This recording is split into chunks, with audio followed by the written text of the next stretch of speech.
পক্ষের সরকার আপনাদের বেতন ভাতা বৃদ্ধি করবে, আপনাদের পাশে থাকবে। আমি খুব বেশি কথা বলার মতন অবস্থা নাই। পুলিশের সাথে অসংখ্য সময় ধরে ধস্তাধস্তি হয়েছে। আমাদের নেতাকর্মীরা তারা সাহসী, তাদের মনোবল লাঠিচার্জ করে ভাঙা যায়নি। আমি তাদেরকে শান্ত করেছি। পুলিশ ভাইদেরকে বলেছি, আপনারা আমার ভাইয়ের উপর গুলি চালাবেন না, আমার ভাইয়ের উপর লাঠিচার্জ করবেন না। তাদেরকে বলেছি, গ্রেপ্তার যদি করতে হয় এই আমাকে আগে গ্রেপ্তার করেন, তারপর আমার নেতৃবৃন্দকে গ্রেপ্তার করতে হবে। আজকে গণ অধিকার পরিষদের নেতৃবৃন্দরা এভাবেই আজকে সাহসের সাথে রাজপথে আন্দোলনের নেতৃত্ব দিচ্ছে। আজকে বাংলার মানুষ ভালো নাই, আজকের বাংলার মানুষের পেটে ক্ষুধা দারিদ্র, আজকে প্রত্যেকটা নিত্য পণ্যের দাম বেড়েছে, আজকে মানুষের কোনো অধিকার নাই। আর এত কষ্ট দেখে আমরা কি চুপ থাকতে পারি বন্ধুগণ? আমাদের ঘরের খাবার থাকে না, আমাদের সন্তানদের দুধ আমরা ঠিক মতন কিনতে পারি না, আমরা আমাদের সন্তানদের ভরণ পোষণ ঠিক মতো করতে পারি না। তারপরে আমরা কিন্তু সেই ঐতিহাসিক সশস্ত্র আন্দোলন থেকে জনগণকে যে ম্যান্ডেট দিয়েছিলাম, যে কথা দিয়েছিলাম, যতক্ষণ পর্যন্ত এই রাষ্ট্র সংস্কার হয় এই ছাত্র অধিকার পরিষদ, গণ অধিকার পরিষদ রাজপথ ছেড়ে যাবে না। আমরা কি রাজপথ ছেড়েছি? আমরা 18 সাল থেকে আমাদের সংগ্রাম চালিয়ে যাচ্ছি। আমাদের সংগ্রাম ইনশাআল্লাহ সফল হবে।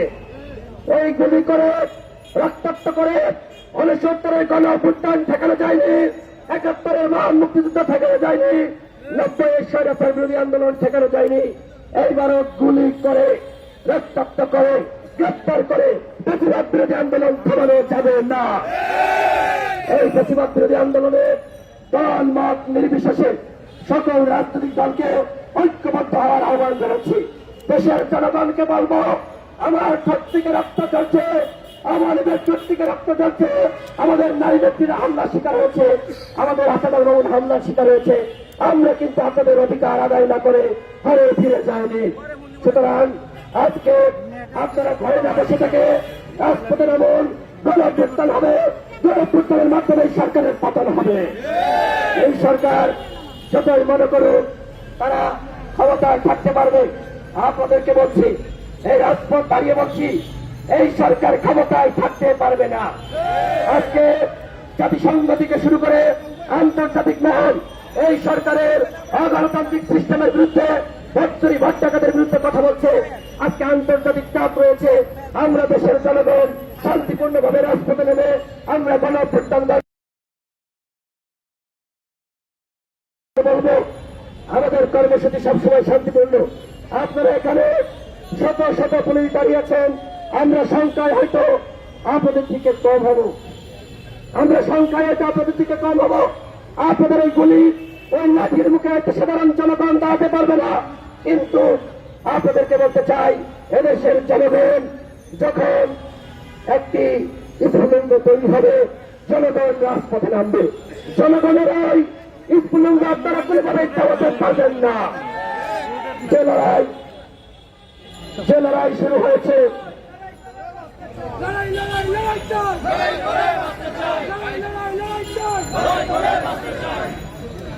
সংগ্রামের সাথী বন্ধুগণ, আজকে কথা থামিয়ে দেওয়ার সময় না।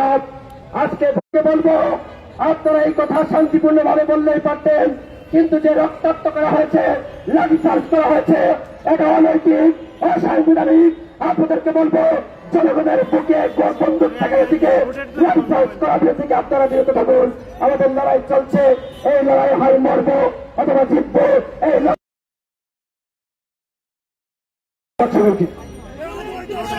বাঙালি সাহায্য বন্ধুগণ,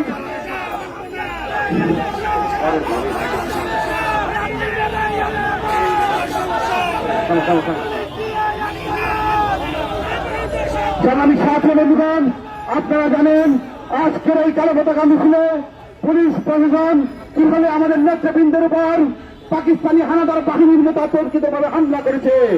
আমরা এই হামলার সমুচিত জবাব বাংলার জনগণকে ঐক্যবদ্ধভাবে আমরা সেই প্রদত্ত দিব। সংগ্রামী সাহায্য বন্ধুগণ, এ পর্যায়ে আমাদের মধ্যে বক্তব্য রাখবেন গণ অধিকার পরিষদের কর্ণধার, গণতন্ত্রকামী নেতা, গণ মানুষের নেতা, গণ অধিকার পরিষদের সংগ্রামী সভাপতি নুরুল হক নূর। বিসমিল্লাহির রহমানির রহিম। সংগ্রামী উপস্থিতি, আপনারা জানেন যে আজকে বাংলাদেশের ইতিহাসে সেই কলঙ্কিত নির্বাচনের আজকে প্রহসনের সংসদ বর্ষে জনগণের ভ্যাট ট্যাক্সের পয়সা প্রতি মিনিটে সেখানে লক্ষ লক্ষ কোটি টাকা ব্যয় হয় এই সংসদের পেছনে।